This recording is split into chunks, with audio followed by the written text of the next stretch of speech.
Okay, so a new episode of Maintenant for July 2023. So, like every month, I'm going to look at the pictures I've worked on in computational photography with my own software using my iPhone, basically. These series, since a few months, I haven't been really developing the apps. I've been doing a few things, but I'm more into the user side of things, and so this month we definitely start. It's my other way of memorizing things for those who follow the serial series of videos. Here I go basically chronologically, but with all the pictures I take with my phone and my apps, my algorithms. And here's the first three pictures as an occasion to talk about. I was taking pictures from the train. I think most of us have taken pictures from a train. And I think it's an interesting point of view because you're kind of stuck inside the train that moves. That's a high-speed train, the TGV, train grande vitesse, going towards the Festival de Arles, Rencontres photographiques de Arles. And I think this stuck point of view you have when you're in a train and that's going fast obliges you to compose with those different planes. Those who are very close, who are definitely going to be showing a motion blur, and the further away planes of your pictures are going to be more in focus and more well defined, let's say. And here using the random filter settings of my apps, that's 95% of the pictures here are going to be with Camare. That's my main app. These are souvenirs I have from the train. Going down to Arles, like the picture on the left. Sometimes I also use a digital Paula that has a faster, more modern rendering engine, but less options for me to compose. It's another tool, another sensation for me. So I have those four apps that basically have the same image engines, but really the experience changes the way I take pictures. So here are the two pictures on the left. Again, the three before and the one on the left and the middle one are from the train. An interesting exercise, I think, to take pictures from that point of view. And even more interesting when you're kind of working with random filtering and things like what we see here. I think it's a good exercise to create stories and see what senses it brings to you, what sensations. And on the left, that's digital Paula. I think in the middle, that's Vica. It's a preset. There's presets in Vica. You can't really modify the presets, but that's one of the options. And there's this framing, which makes it more analog. And kind of, I'm not really for rules of photography. I actually have a whole, how would I say, course on composition and why you should know rules, but not really use them. That's a frame in frame basically, but sometimes it works. And here on the right, that's the Rhône River in Arles. I'm outside of the train, and this building every year I kind of take pictures of it. I kind of like it, but here with the random filtering, I think it's got an interesting twist. Also, I've been trying to figure out new filters for those apps. What kind of new filters I could have for taking pictures. And I'm wondering if I shouldn't have some new insaturators. So those are the filters, the algorithm I use directly out of the sensor, as opposed to the filmulators that are at the end of the process just before creating the final image. Here, I'm wondering if I shouldn't work on more desaturated insaturators that kind of bring you some black and white feel to your images and removes the chromatic information or really modifies it, or maybe saturates a little bit more like the one in the middle. Those are small details from my Arles trip. But also I think it's interesting between the serial playlist, for those who follow the serial playlist, and the Maintenant playlist, this one. I think originally I separated those pictures because of the process of the fact that I used computational photography in one side, and on the other side it was more traditional. It still makes sense, but increasingly for me it's the way I take the pictures that's really differentiating those two series.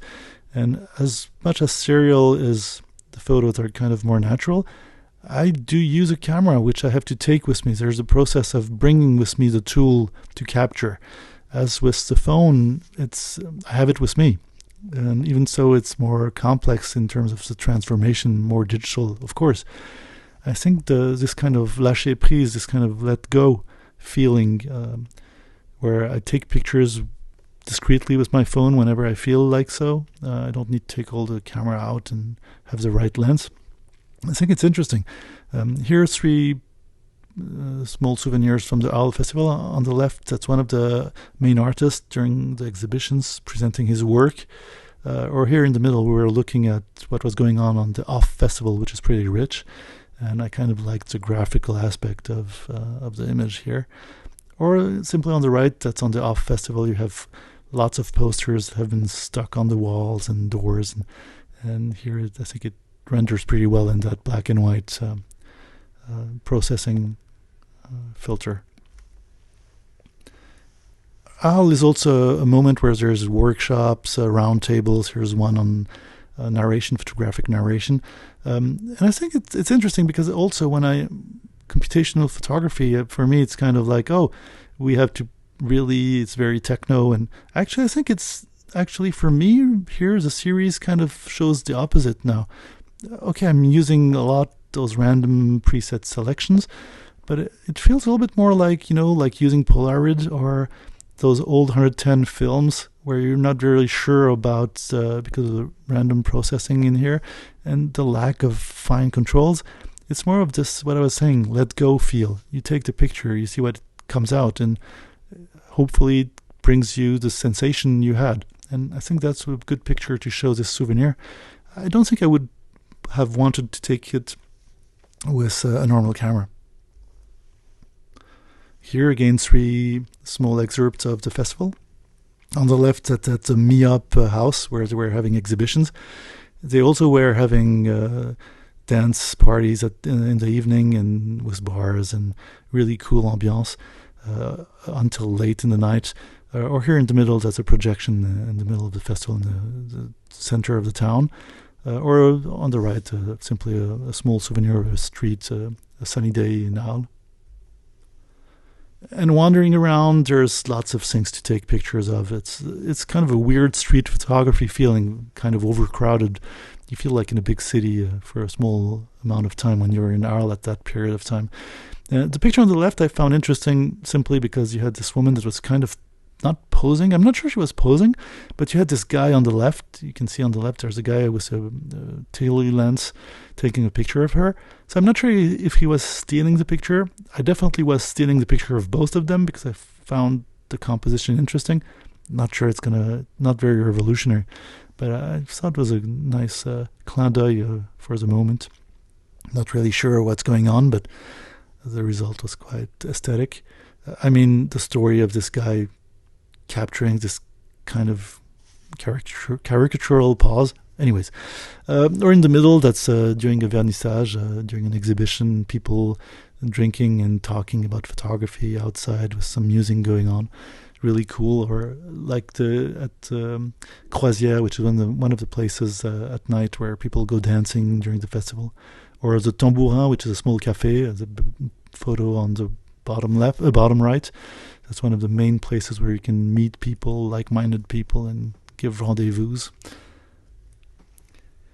Or some pictures, small details of Arles during the days. This small insect on the left, or this sky that I kind of captured with this filter, which is actually a simulation. It's mainly the film editor is interesting because it's the simulation of a CCD sensor on an M8 Leica camera. It's a Kodak sensor. Anyways, pushed to its limits. And on the right, that was a picture I found interesting because basically that's the poster for the festival, which is the work of a Swedish photographer. That's a self-portrait, quite a pretty contemporary conceptual work. And they made those tablecloths out of them, and you actually ate on the artwork. And I found interesting because this photo was it looked like she was looking at my dessert. And I was really wondering this kind of, mise en abîme thing where does the story that I'm telling here with this self-portrait, what would the photographer think of it? Anyways. And yeah, a chronological presentation this month. Going out of Arles, the picture on the left, that's at the train station with the Luma Tower at the back at the far left. This tower made by Frank Gehry that some people hate, some people love. I kind of am more on the hate side, but not sure. And then going back, taking pictures is a good way of making time go faster. And also this kinetic blur, this motion blur, I was trying to work with it, doing more abstract in the middle, or kind of trying to express speed and still have the infinity focus be on something that doesn't really move and with no... Really try to have this sense of speed that TGV, which is a high-speed rail in France, how it feels when you're inside. And then going to something completely different. Again, I think when I do this computational, I take pictures using my computational processes. The picture on the left, I don't really know why I wanted to take this picture of those plants, but actually I liked what came out of it, so I think the moment was well felt. Or in the middle, I took a picture of potatoes, taking a raclette during the summer. It's a cheese meal where you melt cheese, and felt so mineral, the result. I kind of liked it. Felt like stones on the border of a river. They were potatoes. They were really good. And on the right, going to some of the simulations and algorithm I developed. I know that's the algorithm named Ondo that I developed while I was in London. And I wasn't sure I would put it into apps because I felt it was too strong and those concentric rings made no sense. And finally I felt like I listened to my guts and I felt like, oh, well, let's put it anyways. And by using it regularly, I think sometimes the results to me really work. I think it's like working with some physical tools. I mean, like cameras, lenses. You need to practice with something to understand its potential and then recognize it and feel you can do something with it. And here again, 3 pictures taken in a hotel room. I was actually doing other tests you'll find this room in different other videos, using lenses and cameras. But I thought the closest to the real feeling were those 3 pictures, even though they were really very much transformed by the algorithms. And I think that's maybe a extreme, but it's important. The equipment is important, and I think that reflects what I'm saying. Is you have to understand the technicalities and the differences between lenses, cameras, films, filters, processes, because they will tell a different story, and it really will be or not in phase with what you want to share. And here, that's what I wanted to share. And if you go see the other presentations with those same pictures in the same room, it's definitely not the same story. But to me, that was the real story. Or here again, memorizing things with this tool that's always on me, this phone. The barbecue, I thought it was interesting how it came out. The meat came out, this beautiful piece of meat. Or the mountains, that's actually the beginning of the Alps, of the French Alps. Or here, that's the only double picture in this series, the 2 pictures, center and left.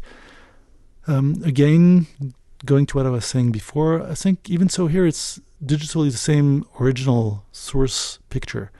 The process, even so it's the same subject, same composition, the way it comes out doesn't really say the same thing. Maybe it's the same story, but it's not the same impact. The viewer is not... In one, he's outside. On the other, he's more inside. And I think it's really a reflection of what I was saying before. Not all equipment is the same. It's not... Definitely, you're not going to have the same picture coming out of very different cameras or very different lenses. And that's really, to me, a part of that thesis of that digital matter or analog matter is basically the same thing. As once you've got so many layers of digital transformation, it basically becomes analog. But I'll probably do a video about that or an article. And on the right, that watermelon definitely would tell another story if it wasn't processed. Here again, 3 pictures going on the daily life, how you memorize things.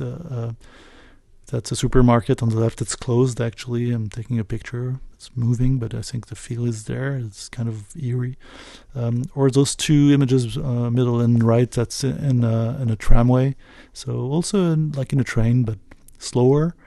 How you can play with reflections and what's outside in the streets and textures and the blur, the dynamic blur, the motion blur.